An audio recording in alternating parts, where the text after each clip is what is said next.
Hi hello అందరికీ నమస్తే. ఎలా ఉన్నారు? అందరూ బాగున్నారని అనుకుంటున్నాను. నేను చాలా బాగున్నాను. Welcome back to our channel 11 pride and మీరు వింటున్నారు బాడీ గాడ్. సో హోప్ అందరికీ సిరీస్ నచ్చుతుందని అనుకుంటున్నాను. అండ్ నిన్నటి ఎపిసోడ్లో ప్రీవియస్ ఎపిసోడ్లో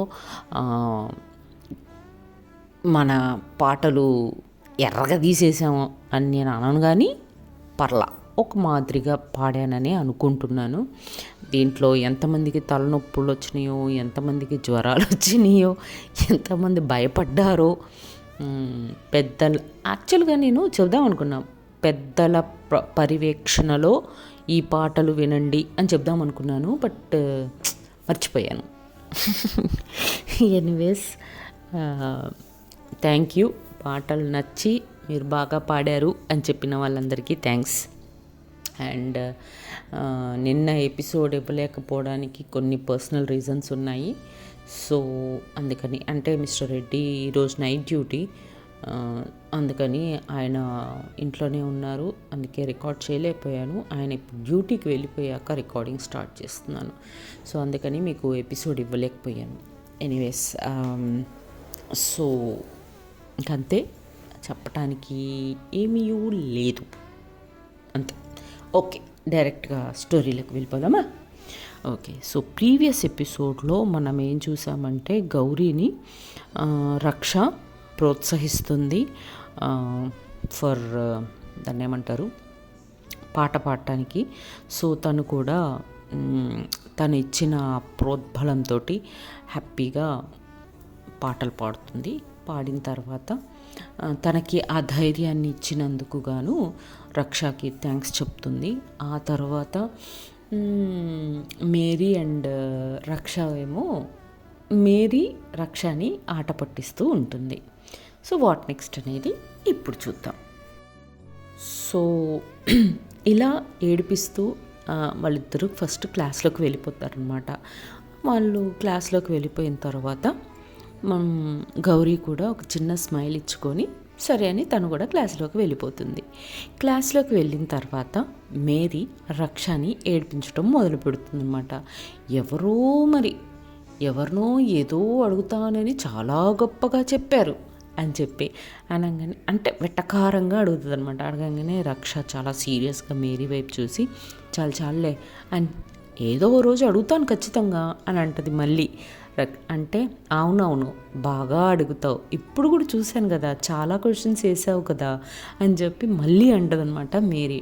సో ఇలా తన్ని ఇక డైలీ ఆట పట్టించడం మొదలు పెడుతుంది మేరీ. ఇంక ఇలా వీళ్ళ ఫ్రెండ్షిప్ అంటే ఇంకెప్పుడు ఇలా సాగుతూ ఉండగా, ఇలా వీళ్ళిద్దరి మధ్యలో కూడా, గౌరీ అండ్ రక్ష మధ్యలో కూడా సీనియర్ అంటూ గౌరీ వాళ్ళిద్దరి మధ్యలో ఫ్రెండ్షిప్ కూడా పెరుగుతుంది. గౌరీకి ఎప్పుడన్నా ఏదన్నా డౌట్ వచ్చినా స్టడీస్లో, లేదు పర్సనల్గా స్కూల్లో ఉన్నంతసేపు ఎవరితోటన్నా ప్రాబ్లం వచ్చినా ఏది వచ్చినా రక్ష హెల్ప్ తీసుకుంటూ హ్యాపీగా వాళ్ళిద్దరు ఫ్రెండ్షిప్ డెవలప్ చేసుకుంటూ వెళ్తూ ఉంటారనమాట. కానీ రక్ష మధ్యలో మాత్రం ఏదో అలజడి, తెలియని అలజడి. ఆ వయసులో తనకి ఏం కావాలి, ఎందుకు అలా అవుతుంది అనేది తనకు అర్థం కావట్లా. సో ఇలా, కానీ తనతో ఉన్నప్పుడు కానీ, తనతో మాట్లాడుతున్నప్పుడు కానీ, తను నవ్వుతున్నప్పుడు కానీ, తన కళ్ళల్లోకి సూటిగా చూసినప్పుడు కానీ చాలా తన మనసులో అలజడి జరుగుతుంది. అండ్ తను కూడా చాలా హ్యాపీగా ఉంటుంది తనతో ఉన్నంతసేపు. ఏదో తెలియని ఒక డిఫరెంట్ ఫీల్ అవుతూ ఉంటుంది రక్ష. అది ఏంటి అనేది మాత్రం తనకు అర్థం కావట్లే. కాకపోతే సో ఇలా వాళ్ళు రోజు రోజుకి వాళ్ళిద్దరి మధ్యలో మంచి బాండ్, మంచి ఫ్రెండ్షిప్ స్టార్ట్ అయిపోయింది. మేరీ, రక్ష అండ్ గౌరీ వీళ్ళు ముగ్గురు మంచి ఫ్రెండ్స్ అయిపోతారనమాట. ఇంకా అలా వాళ్ళు స్కూల్ లైఫ్ అయిపోతుంది. తర్వాత +1 +2 కూడా వచ్చేస్తారు రక్ష అండ్ మేరీ. వీళ్ళు +2లో ఉన్నప్పుడు గౌరీ 10th క్లాస్కి వచ్చేస్తుంది అనమాట. సో కాకపోతే ఏంటంటే, ప్రతి ఇయరు ఒక సమ్మర్ క్యాంపు జరుగుతుంది వాళ్ళ స్కూల్ తరపున. బట్ సమ్మర్ క్యాంప్కి ఎప్పుడూ కూడా గౌరీ రాదు. సో గౌరీని ఎప్పుడూ కూడా వాళ్ళ పేరెంట్స్ సమ్మర్ క్యాంప్కి పంపరనమాట. సో ఎప్పుడూ కూడా నేను గౌరీ కోసం సమ్మర్ క్యాంపులో నాకు గౌరీ పరిచయం అయిన తర్వాత ప్రతి సమ్మర్లో నేను తన కోసం ఎదురు చూసేదాన్ని. బట్ తను ఎప్పుడూ సమ్మర్ క్యాంప్కి రాలేదు అన్న తర్వాత అక్కడి నుంచి ప్రెసెంట్లోకి వచ్చేస్తాను. ఇప్పుడు ఫ్లాష్ బ్యాక్ నడుస్తుంది కదా, మళ్ళీ ప్రెసెంట్లోకి వచ్చేసాక మాలాని రక్ష క్వశ్చన్ వేస్తుందన్నమాట. అవునా ఆంటీ, మీరు ఎందుకు గౌరీని సమ్మర్ క్యాంప్కి పంపించలేదు? తను బ్రిలియంట్ స్టూడెంట్ కదా, సమ్మర్ క్యాంప్కి జనరల్గా బ్రిలియంట్ స్టూడెంట్స్నే సెలెక్ట్ చేస్తారు. అలా చూసుకుంటే గౌరీని కూడా సెలెక్ట్ చేసే ఉంటుంది కదా స్కూల్కి, మరి మీరు ఎందుకు పంపించలేదు అని అడుగుతుందన్నమాట మాలాని. అప్పుడు మాల, అయ్యో అదేం చెప్పమంటావులే అమ్మ, ఒక పెద్ద కథ. గౌరీని స్కూల్కి చదువుకోవడానికి పంపించడానికి మా ఇంట్లో చాలా యుద్ధాలే జరిగాయి. వాళ్ళ నాన్నగారికి గౌరీ చదువుకోవడం ఇష్టం లేదు. ఆడపిల్లకి చదువు ఎందుకు, ఇంట్లో పని నేర్పించుకో, పిల్లాడు చదువుతున్నాడు కదా, వాడు చదువుతాడులే, తను చదివించక్కర్లేదు అని చెప్పి చాలా గొడవలు జరిగాయమ్మా. అంకుల్ నన్ను కొట్టేవాళ్ళు కూడా గౌరీని స్కూల్ మానిపించమని. ఇంకా గౌరీని నేను జాబ్ చేస్తున్నాను కాబట్టి కొంచెంగా దాచుకున్న డబ్బులతోటి గౌరీని స్కూల్కి పంపించి చదివించుకోగలుగుతున్నాను. ఇంకా సమ్మర్ క్యాంప్స్ అంటే ఏమన్నా ఉందా అమ్మ? అండ్ గౌరీ కూడా వద్దులే అమ్మ, చదువుకుంటున్నాను కదా చాలు, ఇప్పుడు నేను సమ్మర్ క్యాంప్కి వెళ్ళాలి అంటే వారం రోజులు వెళ్ళాలి, ఈ వారం రోజులు నాన్న నిన్ను బ్రతకనివ్వడమ్మా, వద్దు నేను వెళ్ళను అనేది. అందుకే మేము కూడా ఎప్పుడూ పంపించలేదు అని చెప్పి అంటదనమాట. అనగానే ఓ అవునా సరే అని చెప్పి మళ్ళీ ఫ్లాష్ బ్యాక్ స్టార్ట్ చేస్తుంది. సో ఇలా వాళ్ళిద్దరి మధ్యలో ఫ్రెండ్షిప్, ఇలా మా మధ్యలో ఫ్రెండ్షిప్ బాగా డెవలప్ అయిపోయింది. కానీ సెకండ్ ఇయర్కి ఇంటర్ సెకండ్ ఇయర్కి వచ్చిన తర్వాత మా తాతగారు నన్ను 10th క్లాస్ నుంచి గమనిస్తున్నారు. నేను ఇంకా మా తాతగారి దగ్గరే ఉన్నాను. ఇంకా మా తాతగారు ఒకరోజు నైట్ నేను పడుకోకుండా అలా ఆలోచిస్తూ ఉండగా మా తాతయ్య నా దగ్గరికి ఒకరోజు వచ్చారు. వచ్చి కూర్చొని, ఏమ్మా నిద్రపోలేదా అని అడిగారు. అంటే లేదు తాతయ్య, అస్సలు నిద్ర రావట్లేదు, ఈ మధ్య రాత్రులు అసలు నిద్రే పట్టట్లేదు తాతయ్య అని చెప్పా. అప్పుడు మా తాతగారు, ఏమన్నా ప్రాబ్లమా, హెల్త్ బాగాలేదా, ఏమన్నా అమ్మ వాళ్ళని అమ్మ వాళ్ళు అప్పుడు యుఎస్లో సెటిల్ అయిపోయారు అప్పటికే. సో అమ్మ వాళ్ళని ఏమన్నా మిస్ అవుతున్నావా, వెళ్తావా, టికెట్స్ బుక్ చేయనా అని ఎన్ని క్వశ్చన్స్ వేశారు నన్ను. బట్ నేను లేదు తాతయ్య అదంతా ఏమీ లేదు, కానీ ఎందుకో అస్సలు నిద్ర పట్టట్లేదు అని అంటది. అంటే అప్పుడు వాళ్ళ తాతగారు వచ్చేసి, అసలు స్కూల్లో ఏం జరుగుతుందో చెప్పు అని చెప్పి వాళ్ళ తాతగారు అడుగుతారనమాట. అయితే ఎంతసేపు స్కూల్లో ఏం జరుగుతుందో అని చెప్పమంటే గౌరీ గురించే చెప్తూ ఉంటుందన్నమాట. గౌరీ అని ఇలా ఒక క్లాస్మేట్, సబ్ జూనియర్ తాతయ్య, తను ఇలా, తను అలా, తను ఇలా అని తన గురించే చెప్పుద్ది. ఎప్పుడు మేరీ గురించి మాట్లాడే రక్ష ఫస్ట్ టైం ఇంకొక మనిషి గురించి మాట్లాడడం వాళ్ళ తాతగారు వింటారనమాట. అనగానే ఓకే అంతా బాగానే ఉంది కదా, అయితే ఈ గౌరీ ఎవరు అని స్పెషల్గా అడుగుతాడనమాట వాళ్ళ తాతయ్య. అనగానే గౌరీ మా సబ్ జూనియర్ తాతయ్య, తనతో మాట్లాడినంతసేపు భలే హ్యాపీగా అనిపిస్తుంది. తను నవ్వినా, తను నాతో మాట్లాడినా, తను నా పక్కన ఉన్నా నాకు చాలా హ్యాపీగా ఉంటుంది తాతయ్య. తన కళ్ళు బాగా ఇష్టం నాకు. పొద్దున పూట అంతా స్కూల్లో తనతో ఉన్నంతసేపు నాకు చాలా హ్యాపీగా ఉంటుంది. ఇంటికి రాగానే తన ఆ ఊహలు, ఆ రోజు పొద్దునుంచి మేము ఉన్నంతసేపు మాట్లాడుకున్న మాటలు, తన కళ్ళు నాకు పదే పదే గుర్తొస్తున్నాయి తాతయ్య. మేబీ అందుకు కూడా నిద్ర పట్టట్లేదు అని అంటదనమాట వాళ్ళ తాతయ్యతోటి.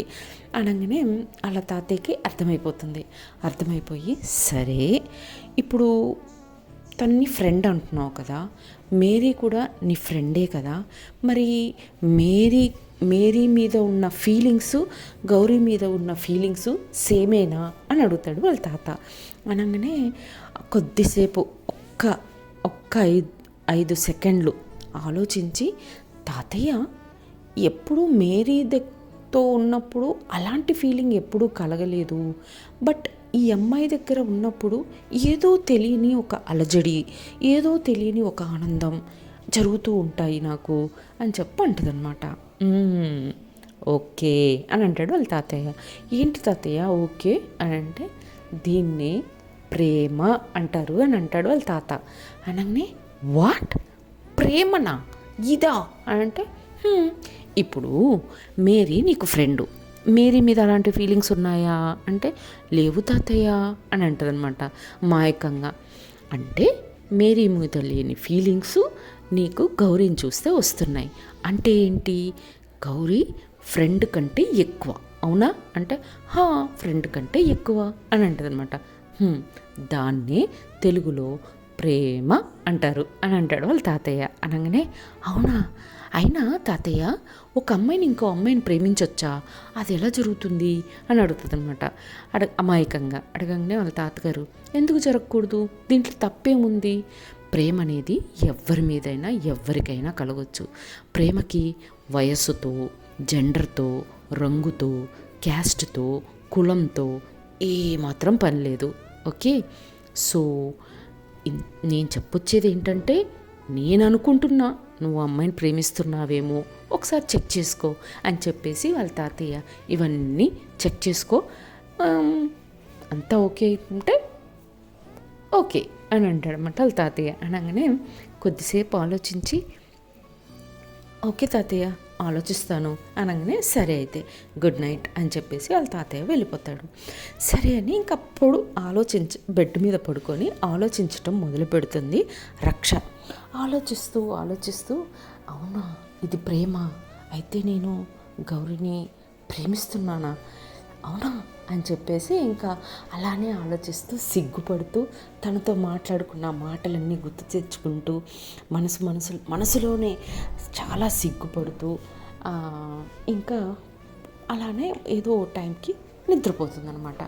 నిద్రపోయిన తర్వాత నెక్స్ట్ డే మార్నింగ్ లేచి గబగబా రెడీ అయిపోయి వాళ్ళ తాతగారి దగ్గరికి వెళ్ళి వాళ్ళ తాతయ్యని గట్టిగా హక్ చేసుకొని వాళ్ళ తాతకు ఒక ముద్దిచ్చేసి, థ్యాంక్ యూ తాతయ్య, థ్యాంక్ యూ చాలా, నాకు చాలా పెద్ద కన్ఫ్యూజన్ ఉండింది నిన్న రాత్రి వరకు కూడా, ఆ కన్ఫ్యూజన్లోంచి నన్ను బయటపడేశారు తాతయ్య, thank you very much, love you తాతయ్య అని చెప్పేసి, సరే నేను స్కూల్కి వెళ్తున్నాను మేరీని తీసుకొని అని చెప్పగానే, సరే ఆల్ ద బెస్ట్, ఆ అమ్మాయికి ఎంత తొందరగా వీలైతే అంత తొందరగా నీ ప్రేమ గురించి చెప్పే అని అంటాడనమాట వాళ్ళ తాతయ్య. అనగానే ఓకే తాతయ్య థ్యాంక్ యూ అనుకుంటూ అక్కడి నుంచి ఫాస్ట్గా మేరీ దగ్గరికి వెళ్ళిపోద్ది. మేరీ దగ్గరికి వెళ్ళిపోయి మేరీ అని గట్టిగా అరుస్తుంటుంది అనమాట.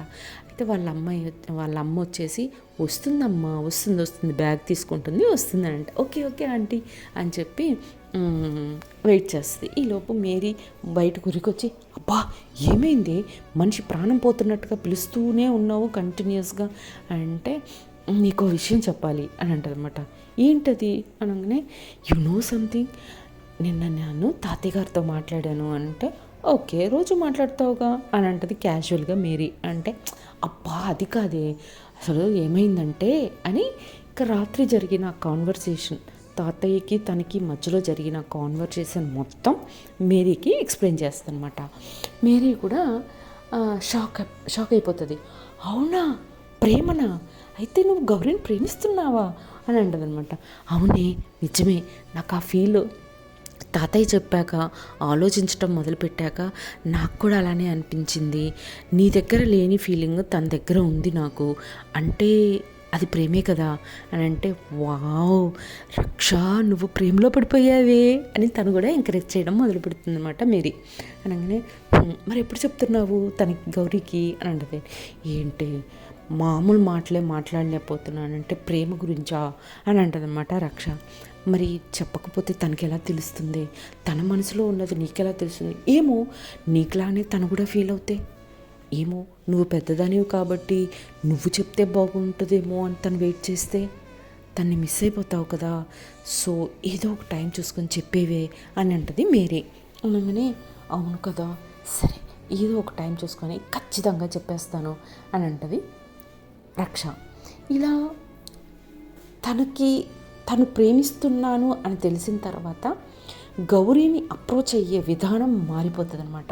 చాక్లెట్స్ తెచ్చివ్వటం, తర్వాత ఇంకా కొంచెం క్లోజ్గా తన గురించి తెలుసుకోవటం, తన్ని అవసరమైతే వాళ్ళ ఇంటి దగ్గర డ్రాప్ చేయటం, ఎక్కువ కేర్ తీసుకోవటం, ఇవన్నీ ఇంకా కామన్ కదా, స్టార్ట్ అయిపోతాయి అన్నమాట తనలో. అయితే ఇలా జరుగుతున్న క్రమంలో ఒకసారి ఇంటర్ కాంపిటీషన్స్ జరుగుతాయి అన్నమాట. లైక్ అబౌవ్ 8th క్లాస్ వాళ్ళకి మొత్తం వేరే ఇన్స్టిట్యూషన్స్ వాళ్ళతోటి పోటీలు జరుగుతాయి. అలా పోటీలు జరిగేటప్పుడు బాగా చదువుకునే వాళ్ళు, బాగా ఆటలాడేవాళ్ళు, ఒక్కొక్కరు ఒక్కొక్క దాంట్లో స్కిల్డ్గా ఉంటారు కదా, వాళ్ళల్లో అందరినీ సెలెక్ట్ చేసుకుంటారు అనమాట.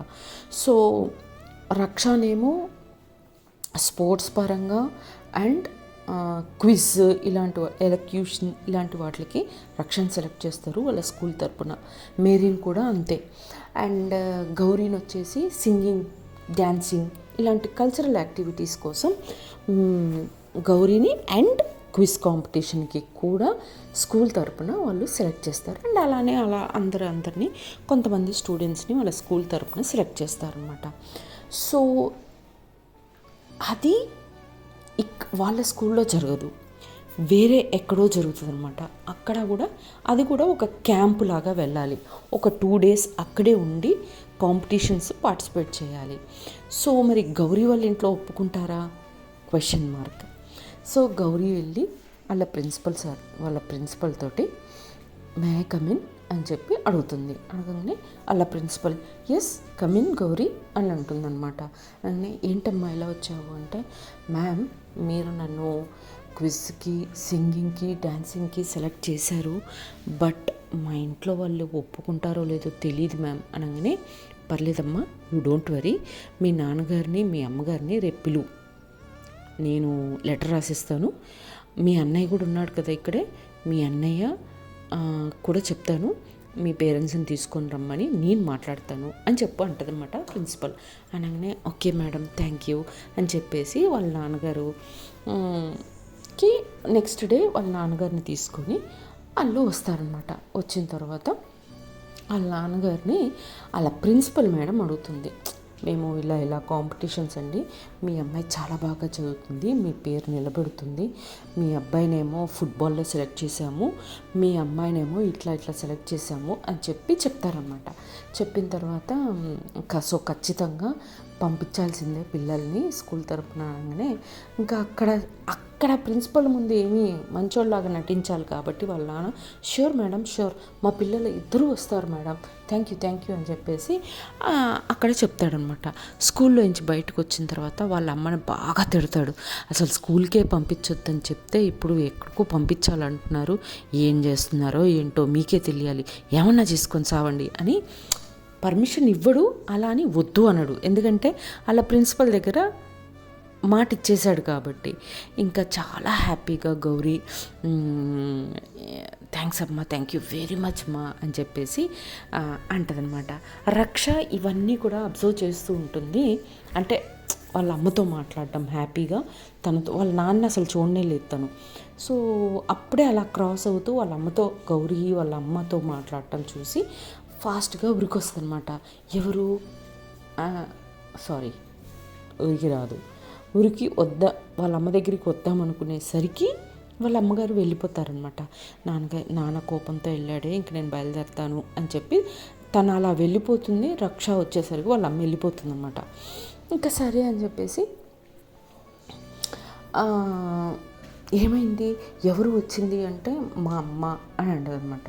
ఓ అవునా, అరే చూడలేకపోయాను, యాక్చువల్గా నువ్వు ఎవరితోటో మాట్లాడుతున్నావు అని తెలిసే వచ్చాను, ఫాస్ట్గా వచ్చాను, మీ పేరెంట్సే అయ్యి ఉంటారులే అని. అరే చూడలేకపోయాను మీ మమ్మీని అంటే, పర్లేదులే మళ్ళీ ఇంకెప్పుడైనా చూద్దాంలే. అంతకు ఏమైంది అంటే, ఒప్పుకున్నారు నేను వస్తున్నాను అని చాలా హ్యాపీగా చెప్పుద్ది అనమాట. వెరీ గుడ్ అయితే అని చెప్పి ఇంకా క్విజ్ కాంపిటీషన్స్కి వాటికి వీటికి అన్నిటికీ ప్రిపేర్ అవుతూ ఉంటారు అందరూ కలిసి. సో ఏం జరుగుతుంది అక్కడికి, ఆ క్యాంప్కి వెళ్ళిన దగ్గర ఏం జరుగుద్ది అనేది ఫర్దర్ ఎపిసోడ్స్లో చూద్దాం. అప్పటి వరకు tata bye bye, see you. జై హింద్, జై శ్రీరామ్.